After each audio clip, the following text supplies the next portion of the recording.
What if you could have a career where the opportunities are as vast as our nation, where it's not about mission statements, but a shared mission?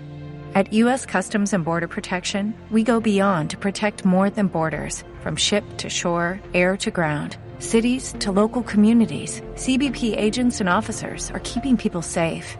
Join U.S. Customs and Border Protection and go beyond for something far greater than yourself.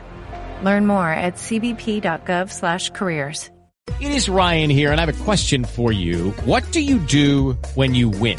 Like, are you a fist pumper, a woo-hooer, a hand clapper, a high-fiver? I kind of like the high-five, but if you want to hone in on those winning moves, check out Chumba Casino. At ChumbaCasino.com, choose from hundreds of social casino-style games for your chance to redeem serious cash prizes. There are new game releases weekly, plus free daily bonuses, so don't wait. Start having the most fun ever at ChumbaCasino.com. No purchase necessary. VGW. Void where prohibited by law. See terms and conditions. 18+.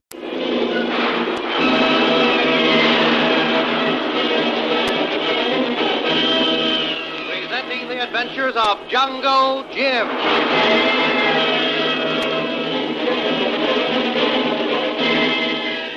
The Adventures of Jungle Jim, broadcast weekly over this station, are dramatized from the full-color action pictures to be found in the Comic Weekly, the world's greatest comic supplement that comes to you each week with your Hearst Sunday newspaper. Join the 11 million adults and 6 million youngsters who make their weekends more enjoyable reading the world's greatest comic and adventure pictures by the world's best artists featured in every issue of the Comic Weekly. Insist on the Sunday newspaper that brings you the Comic Weekly. Disguised as South Sea Islanders, Jungle Jim and Kolu have set forth on an expedition to find out what they can about the man who poses as Peter Stone, descendant of a white family that for generations ruled Nahia Island. In their attempts to become friendly with the natives, Jim discovers that the usually happy, carefree islanders are unusually silent and morose.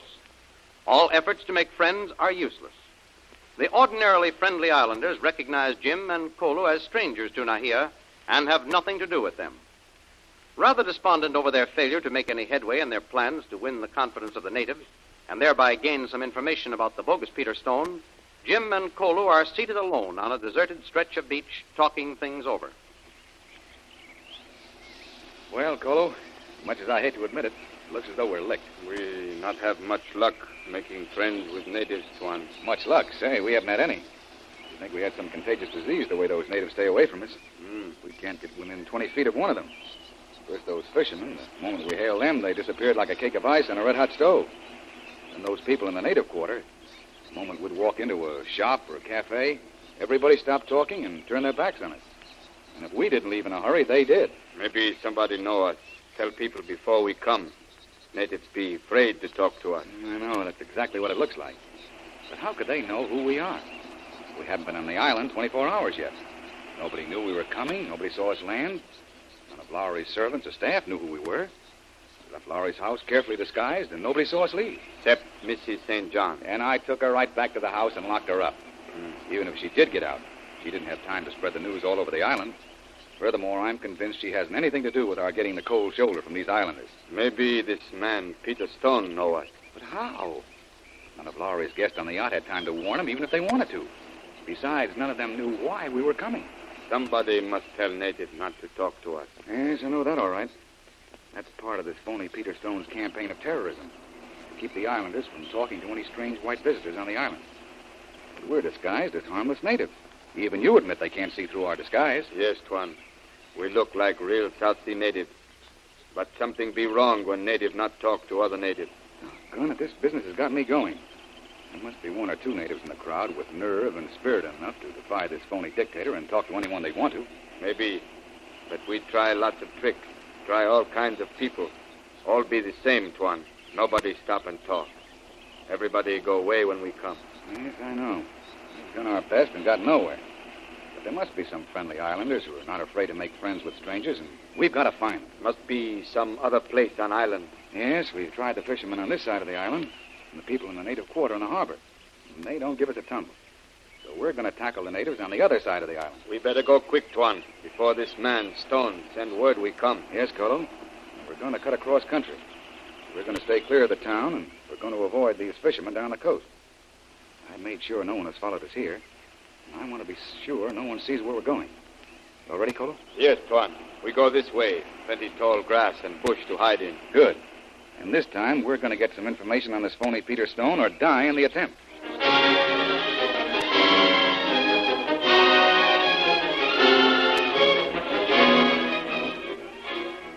Kitty St. John, furious at the treatment she has received from Jim, has written a letter which she has sent by messenger to the bogus Peter Stone, who promptly agrees to meet Kitty at the place designated in her letter.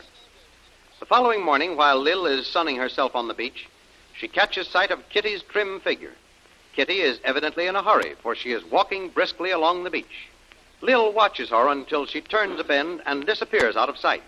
At that moment, Tony Lowry appears and joins Lil. Pretty little thing, isn't she? Oh. I guess that's how she keeps that elegant figure, taking brisk walks like that. Morning, Tony. You shouldn't sneak up on people like that. I didn't sneak up, but you were so busy watching Kitty, you didn't notice my approach. Yes, I was very much interested in Kitty St. John. In the first place, I didn't know she was so athletic. She doesn't usually get up so early and indulge in such vigorous walks, does she? Well, now you mention it, no, I don't remember Kitty ever becoming so athletic. Just what I thought. She's not hustling along the beach at that pace for the good of her health. She's going somewhere. And she's got something important to do when she gets there. I'm afraid I don't quite follow your reasoning, Lil. What makes you think Kitty's off to meet someone? There's nothing but wild stretches of open beach up that way. And Kitty's a very social creature. She only receives callers, visitors at the house. Besides, all this is my property, and I assure you there's no one around here she couldn't meet somewhere in the house. Not so sure. I may be over-suspicious, but Kitty St. John has been acting rather strangely since last night. Oh, I think it's your imagination, Lil. You've always been a little suspicious of Kitty right from the start, haven't you? Maybe, but for a very good reason. But let me tell you about this latest little encounter. I think when I've finished, you'll agree that I have good grounds for my suspicions. All right, Lil, let me hear what you have to say. You may be right in your judgment. I'm not the one to question a smart woman's intuition. You remember when we set out to round up enough for a game of bridge? Yes? Well, I passed one of your houseboys in the hall. He had a letter in his hand, and on seeing me, he tried to hide it. Where was he coming from? Kitty St. John's room. I knocked on the door, and she seemed a bit confused when I walked in. She told me she had a headache and had sent for a pitcher of drinking water in order to take some aspirin. Well, what's suspicious about all that? The boy probably brought the water, and she gave him a letter to mail. Quite simple. Yes, if the boy had brought the water.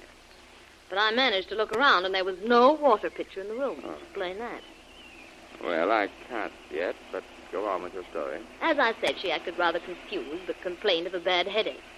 Yet a few minutes later, when she came in and began playing bridge, she'd completely forgotten about her headache and didn't even mention it. Well, she'd probably taken the aspirin and cured the headache. Okay. Well, now let's take up the matter of the letter the houseboy was carrying. I am positive that letter wasn't going to be mailed. She sent that boy to deliver the letter personally, wait for an answer, and bring back a reply. How do you know all this, Lil? It's quite simple. We've been playing bridge for a little over an hour when the houseboy stuck his head in the room. I was watching Kitty closely. The return of the boy got her excited, but she didn't want the reply to her letter delivered in front of us. So she signaled him to go away. Oh, this is very interesting. I'm sorry I didn't see it. Well, you had your back to him, and at that moment you were trying hard to make a rather difficult trick. And when did the houseboy deliver this mysterious letter? Shortly after we'd all retired to our rooms. I felt sure that Kitty St. John was up to something, so I left my door open just enough to see and hear what was going on. And what happened, Lil? The boy tapped gently on the door, and Kitty St. John opened it immediately. She signaled the boy to be quiet, but unfortunately the boy's best stage whisper was loud enough for me to hear. And what was the message? Gentlemen say he meet you at place you say in letter. I heard the boy say that, and then she hustled him off and locked her door. Well, that does sound rather suspicious. But I can't think of a man around the island that Kitty is sufficiently interested in to carry on such a secret affair. That is, of course, outside of Jim. Oh, you can forget him in this little plot. She might still be interested in him, but I can assure you he's not the least bit interested in her. He regards her as a colossal bore. Then who do you think the man is? The fellow who poses as Peter Stone. Oh, come now, Lil, that's preposterous. No? Why, she doesn't even know the man. She's never even seen him, let alone talk with or write letters to him. Oh, now, I'll admit that Kitty's vivacious, languid by turns, giddy, and even a little man-crazy, but she's very particular in her choice of men.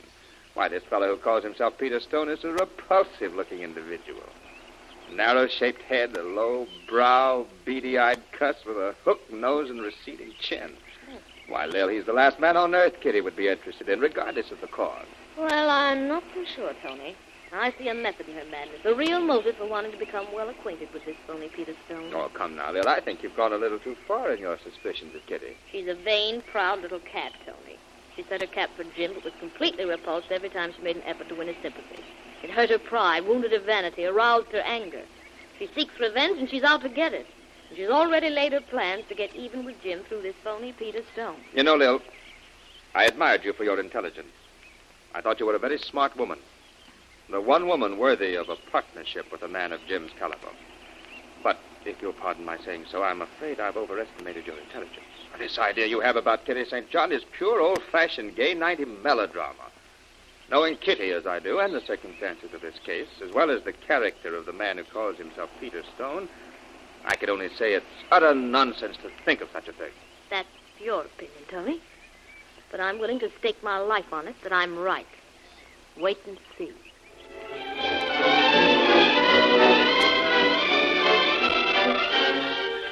And even as Lil and Tony argue over the merits of the case of Kitty St. John, she is hurrying down the lonely stretch of beach toward a huge rock where the man who poses as Peter Stone and his chief lieutenant, Big Tom, await her arrival. Anybody coming yet, Tom? Sure, boss. Sure, boss. Girl just come around bend up there. Walk very fast. Are you sure it's the one I'm expecting? Sure, boss. She's pretty yellow-haired girl, all right. Okay. You can come down from up there now. I was a little bit afraid that she might have changed her mind and stood me up. No, sir, boss. You pretty smart fellow. You have way with pretty girls. You do fine. Girl all like you, boss. I hope this one likes me well enough to give me a little help. She can be awfully useful to us, Tom. Sure, boss. Pretty girl always be big help. This one be pretty and live up in big house. Yeah, she get all big news for you, boss. That'd be good. Now, don't get too excited, Big Tom. She may not be as easy to handle as you think. Stick your head around the rock and see how close she is. Yeah, boss. She be about 100 yards away now, boss. You be pretty girl. Okay. Now, I'm going around the other side of this rock and meet her. Remember, you stay here out of sight. If I need you, I'll call you. Sure, boss. I stay here. Be quiet. Just listen. You go meet pretty yellow-haired girl. That'd be fine.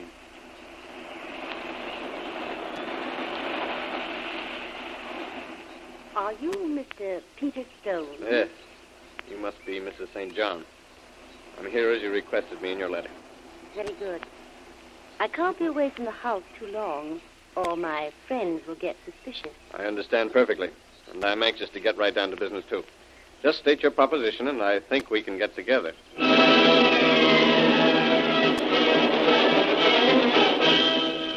So while Jungle Jim and Kolu strive hard to make friends with the islanders to gain the information they need to expose the bogus Peter Stone, Kitty St. John is keeping a rendezvous with the enemy and planning to help him fight Jim. In the meanwhile, Lil tries hard to convince Tony Lowry that in reality Kitty St. John is an enemy and betraying their cause.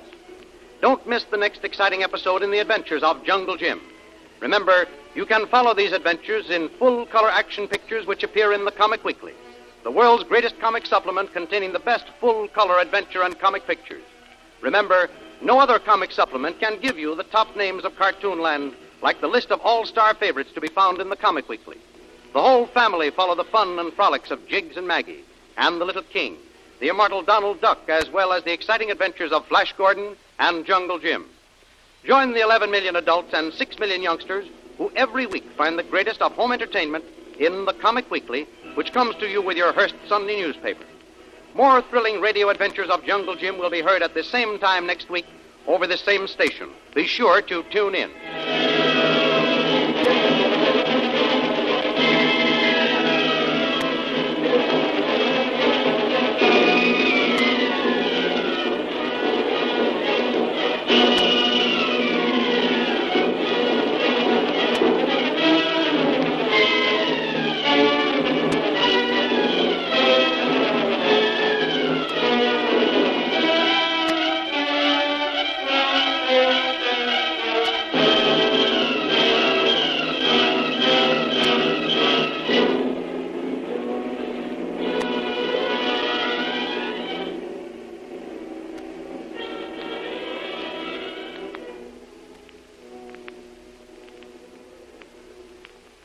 Lucky Land Casino, asking people, what's the weirdest place you've gotten lucky? Lucky? In line at the deli, I guess? Aha, in my dentist's office. More than once, actually. Do I have to say? Yes, you do. In the car before my kids' PTA meeting. Really? Yes. Excuse me, what's the weirdest place you've gotten lucky? I never win and tell. Well, there you have it. You can get lucky anywhere, playing at LuckyLandSlots.com. Play for free right now. Are you feeling lucky? No purchase necessary. Void where prohibited by law. 18 plus. Terms and conditions apply. See website for details.